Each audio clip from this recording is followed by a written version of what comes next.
Hi, this is Gregory Walker, Global Creative Executive Director of the Brothers Network, and also its founder. We started in 2007, and we continue amplifying the brilliance of who and what African American men are, not only here in Philadelphia, but around the world. Today, I'm joined by a very, very well-dressed man, and I'd like for Steven to go ahead and introduce himself. Hello, my name is Steven Wright. I'm an actor here and director and writer here in Philadelphia, and I'm happy to be here and looking forward to this, actually. Tell us about your incredible tuxedo, and we'll talk about where we are. We're at Quintessence Theatre, out in the wonderful part of Philadelphia that unfortunately I don't get to enough. The West Oak Lane area. No, I said that wrong. But West Oak Lane is closed, but we're in Mount Airy. I went to say Mount Airy. Excuse me, I get all confused when I get out of Center City. I apologize. The air gets to you a little bit. The air gets to me in Mount Airy. There we go. There's my van. So tell us how you're dressed this way and why we're at Quintessence Theatre today. We are at Quintessence because we are actually currently in tech rehearsal for a production of Father Comes Home from the Wars by Suzan-Lori Parks.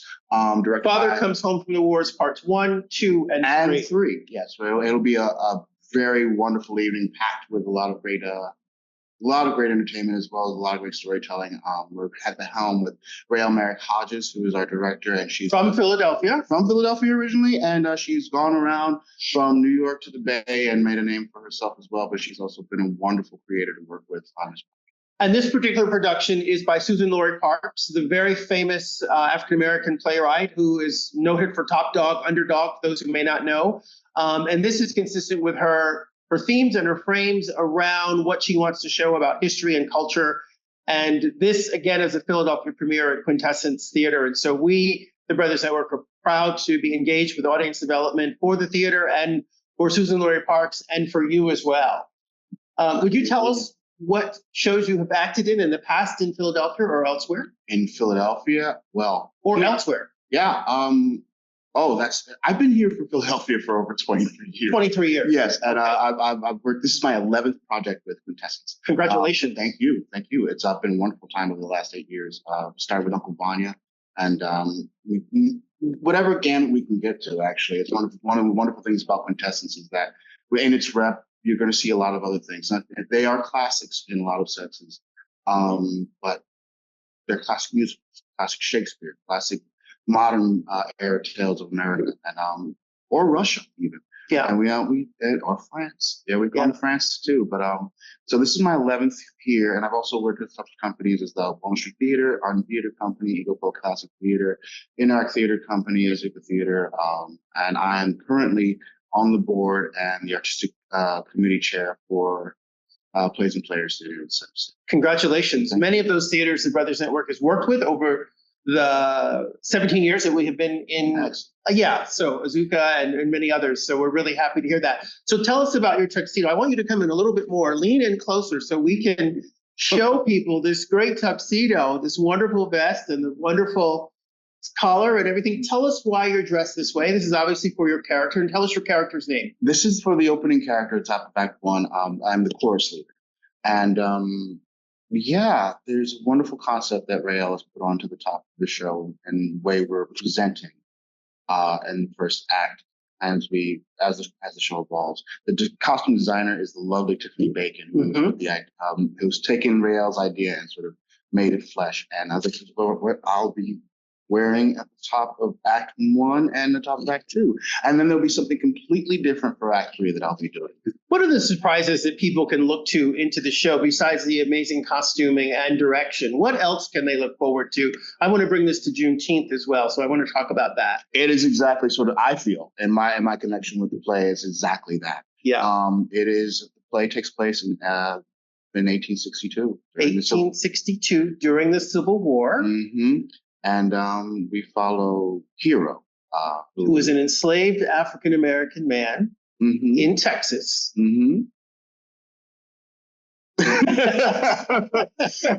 Who has this really tough dilemma to make, right? He has a choice to make. And of course, like any dilemma that any person makes in life, it has to do with a woman in love. And so it has to do with a lot of things. Well, one of the reasons is there's a woman that he's in love with and he can't decide his fate.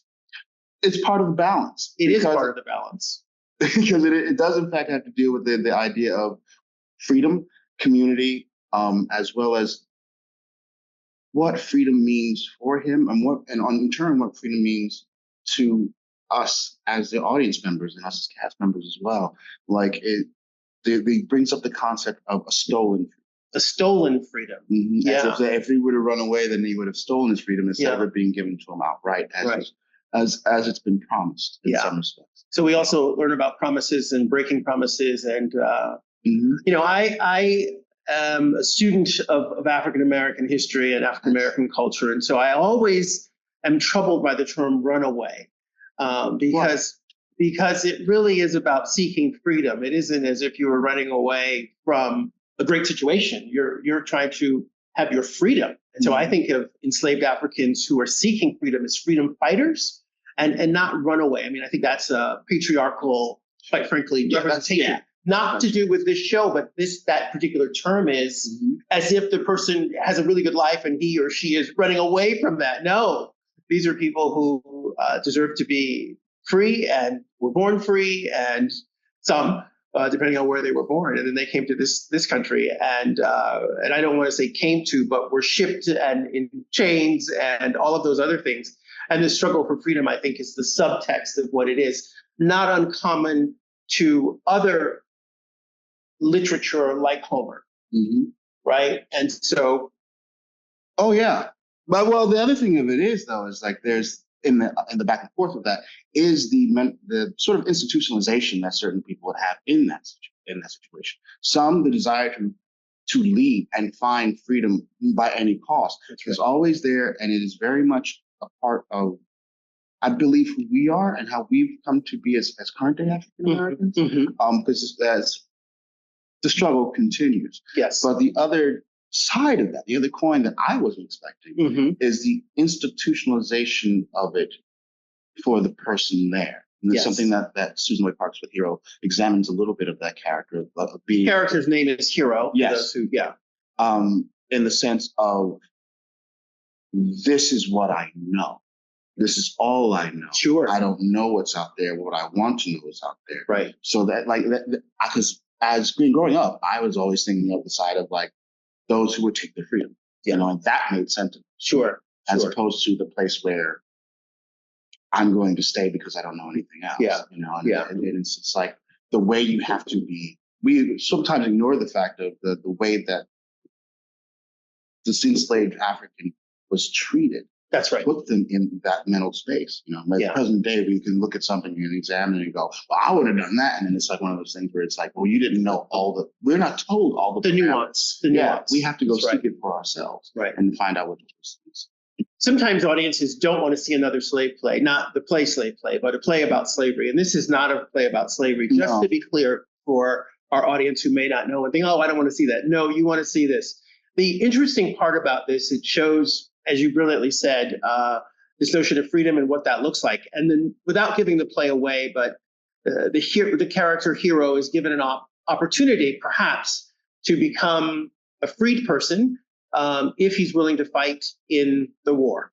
And then he makes some decisions, and then the play goes from there. And then, of course, we know with Juneteenth, some people did not let their property, in this case, enslaved Africans, know they were actually free and have been freed by the Emancipation Proclamation. And some of those individuals continue to work in Galveston, Texas, and I'm sure other places around the country. And that's what Juneteenth is all about.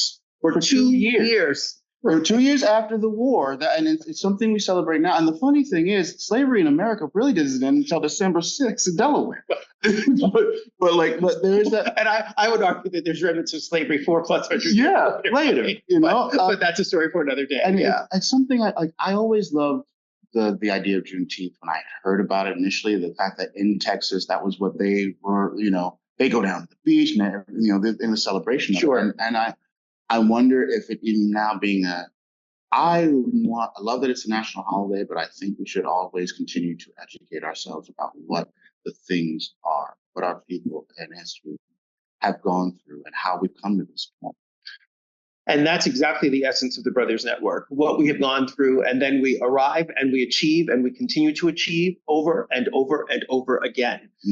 Thank you for your time. Oh, no, thank you. Thank you for sharing this a little bit about the play. We hope that folks will come and see it. There is a discount code for TBN 2024.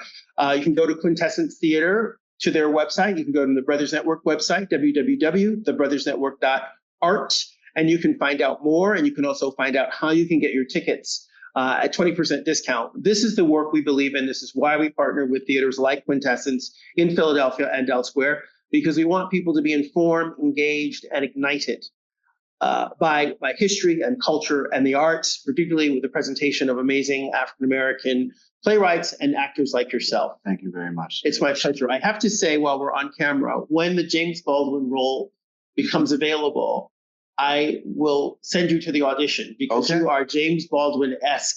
I will do my best. All day long, you are James Baldwin-esque. Have you heard that? This is the first time, and I'll take it as a compliment. I'm getting chills talking to you. I feel like I'm talking to James Baldwin.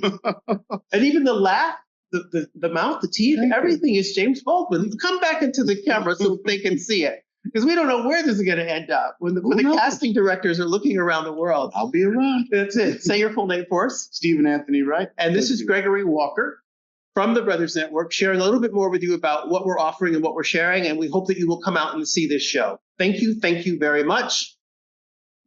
Till next time. Till next time.